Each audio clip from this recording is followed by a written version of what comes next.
Ya, masih di program inspiratif Rahasia Sukses Santri OPOP Jawa Timur. Acara ini terselenggara berkat kerjasama tim OPOP Jawa Timur dengan Dinas Komunikasi dan Informatika Provinsi Jawa Timur. Gus Dik, tadi kita terputus ya, kita lanjutkan. Jadi selain jamur, apalagi Gus yang dikembangkan? Banyak ya yang dikembangkan dari ini. Yang mungkin yang belum tampak itu nanti bisa ini ya, ada lele. Lele itu kita punya 16 kolam. 16 kolam, masing-masing kolam itu berisi sekitar 3.000 lele. Jadi ketika nanti panen raya 3 bulan sampai 3,5 bulan itu bisa sampai 56.000 lele. Itu dari lele. Dan dengan OPOP kan seperti di Mojokerto itu kan ada pengelolaan budidaya lele. Kita juga sudah punya inspirasi ke sana dalam pengembangan dari lele itu, seperti nugget lele, abon, seperti itu. Terus di kalangan milenial kita juga tidak ketinggalan, Gus. Jadi kalangan milenial tidak ketinggalan. Kita juga ada minuman ini. Jadi ini minuman kesukaan anak muda sebetulnya. Ini saya suka, berarti saya masih muda. Iya, ini ada Thai tea ini. Ini juga racikan sendiri. Racikan sendiri, ini produk dari adik kami. Ya, adik kami saya meracik sendiri dengan kreatif. Akhirnya terus ini dijual berapa itu, Gus? Ini dijual sekitar 8.000-an. 8.000 oleh adik kami. Terus kemudian ini juga yang lagi ngetren susu kurma madu. Ini kalau ngomongin tentang kesehatan, susu punya banyak manfaat, kurma banyak manfaat, madu juga banyak manfaat. Ini diracik juga oleh adik saya. Nah, ini yang paling banter itu ini sebetulnya susu kurma madu ini yang banyak laku ini di kalangan. Kalau tadi 8.000, yang itu? Yang ini 10.000. 10.000. Ini 10.000. Dan beberapa produk yang lain seperti ini dari konveksi. Oh, selimut ini itu, Spray. Spray ya. Spray. Jadi ini apa itu namanya, produk ini lebih lembut kata orang-orang kalau beli di ini bahannya lebih lembut. Terus memang kain katun juga kan ini, tapi pengerjaan kami didampingi oleh orang ahli.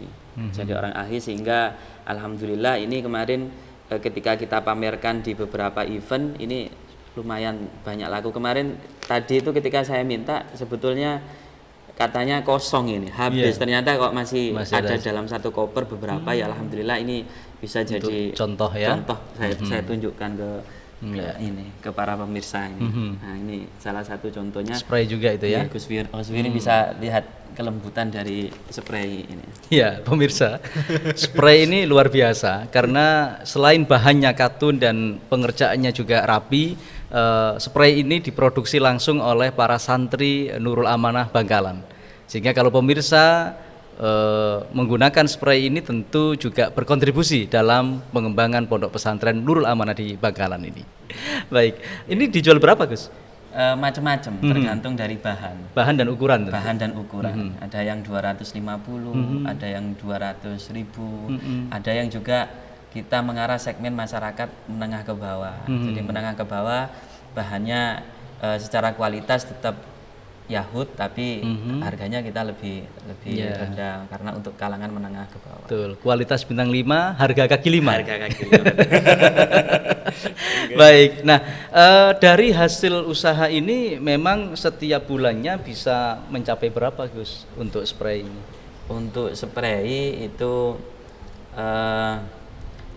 pengelolaannya kan terpisah ya. Pengelolaannya terpisah. Jadi spray itu satu bulannya bisa laku 10 sampai sekitar 100 spray. Spray ya.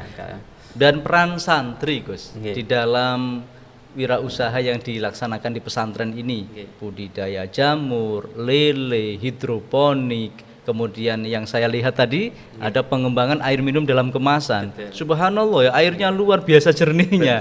Itu apa melibatkan santri atau bagaimana, Gus? Iya, jadi secara visi dan misi kami itu tetap yang paling utama adalah menuntut ilmu. Nah, kami juga punya slogan santri ngereng kiai. Jadi ya santri yang ikut kiai. Karena itu eh, bekal yang kita berikan kepada santri itu bukan hanya sekedar ilmu, tapi juga kewirausahaan, entrepreneur bagi santri. Peran dari santri sendiri baik dari jamur, lele, konveksi dan lain sebagainya itu mereka sifatnya adalah membantu. Mereka kita kasih inspirasi, kita kasih motivasi agar nantinya mereka tahu oh ternyata berwirausaha itu seperti ini. Nanti ketika keluar dari sini dengan kemampuan mereka, dengan kreativitas mereka, mereka pasti akan menemukan ide-ide baru yang bisa dikembangkan di luar. Dan pendidikan yang dilakukan oleh sistem yang dilakukan oleh kiai itu, kita meskipun menjadi alumni itu tidak terputus dengan pesantren. Jadi ketika alumni itu kiai sering mengumpulkan para alumni itu memberikan motivasi, inspirasi, ide dan dalam pengembangan bisnis yang dilakukan oleh para alumni. Itu seperti yang tadi diceritakan seperti jagung, itu alumni jagung unggul itu juga dari kiai kerjasama dengan Bank Indonesia, UTM dan berbagai pihak yang jagungnya itu dikelola oleh alumni dari Pondok Pesantren Nurul Amanah. Ya, alhamdulillah insya Allah dalam waktu dekat ini nanti akan panen raya di jagung ini.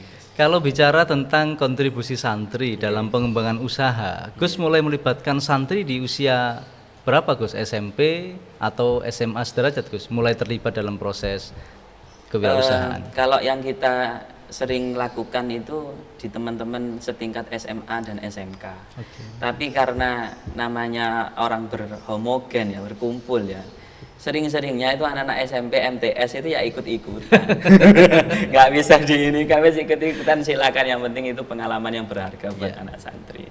Jadi kita tidak mewajibkan secara utuh harus SMA, SMK, tapi yang kita berikan itu adalah SMA, SMK. Tapi anak SMP, MTS mau ikut berkecimpung, monggo kita kasihkan. Yang penting tidak mengganggu pembelajaran mereka. Kalau waktunya sekolah ya tetap sekolah, waktunya ngaji ya tetap ngaji. Nah, ketika dalam waktu luang pingin menambah pengetahuan tentang kewirausahaan, kita membuka mereka seluas-luasnya. Ya, dan ketika bicara sumber daya mentor Gus, ustadz-ustadzah yang menguasai kewirausahaan di pesantren ini sudah ada berapa Gus yang menjadi mentor usaha bagi adik-adik santri?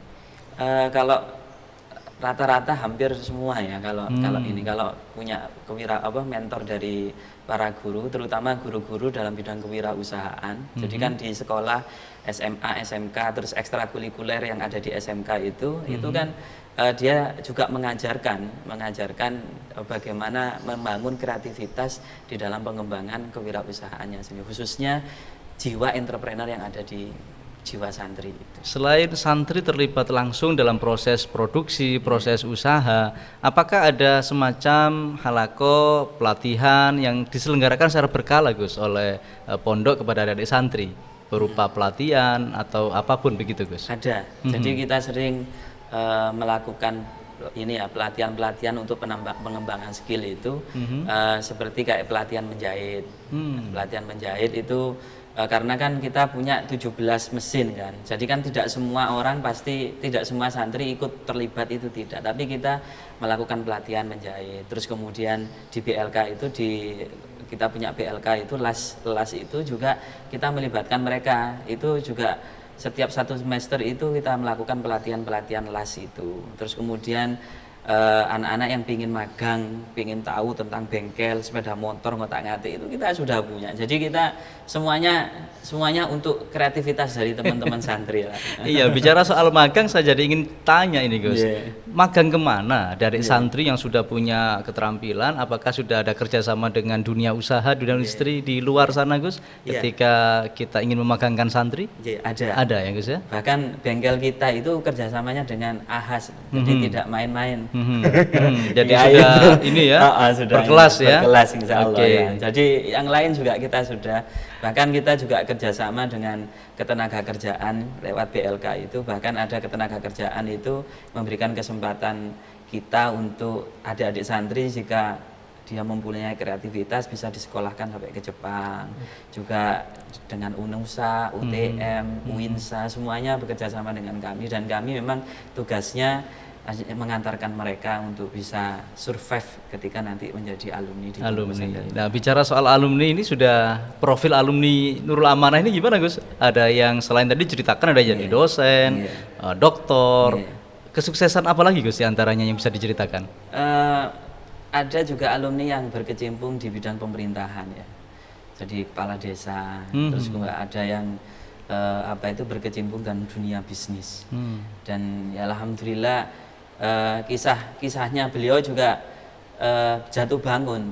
Ya Abah ini yang membangun mental dari awal ketika belum tahu apa-apa hingga disekolahkan ke Jombang, terus disekolahkan lagi kemana sampai sekarang alhamdulillah bisa kita pandang cukup untuk bisa dibilang untuk dikatakan sukses seperti itu. Iya. Baik, saya beralih ke Kiai Jazuli. Kiai, ibarat Kiai menanam. Ada bibit Kiai tanam, Kiai siram, Kiai pupuk, tumbuh berkembang berbuah. Alumni itu adalah buahnya. Apakah buah ini bisa dinikmati oleh yang menanam, Kiai? Saya tidak berharap ke situ, tapi alhamdulillah semuanya sudah berbuah dan bisa saya rasakan menjadi satu kebanggaan tersendiri. Jadi buat saya itu yang penting sudah berbuat untuk bermanfaat kepada masyarakat yang melalui alumni dikembangkan sendiri, dan yang paling utama bagaimana mencari ridho Allah supaya bisa memberikan kontribusi yang besar kepada orang banyak. Dan salah satu alumni sudah ada yang menjadi kepala desa, Kiai ya. Baik, kita akan berbincang-bincang dengan alumni tersebut, Kiai, setelah yang satu ini. Baik, pemirsa dan sobat Opop dimanapun Anda berada, setelah ini akan hadir seorang alumni Pondok Pesantren Nurul Amanah Bangkalan yang sukses menjadi kepala desa dan berkontribusi bagi alma maternya. Jangan kemana-mana, tetap di program Rahasia Sukses Santri Opop Jawa Timur. Acara ini terselenggara berkat kerjasama tim Opop Jawa Timur dengan Dinas Komunikasi dan Informatika Provinsi Jawa Timur.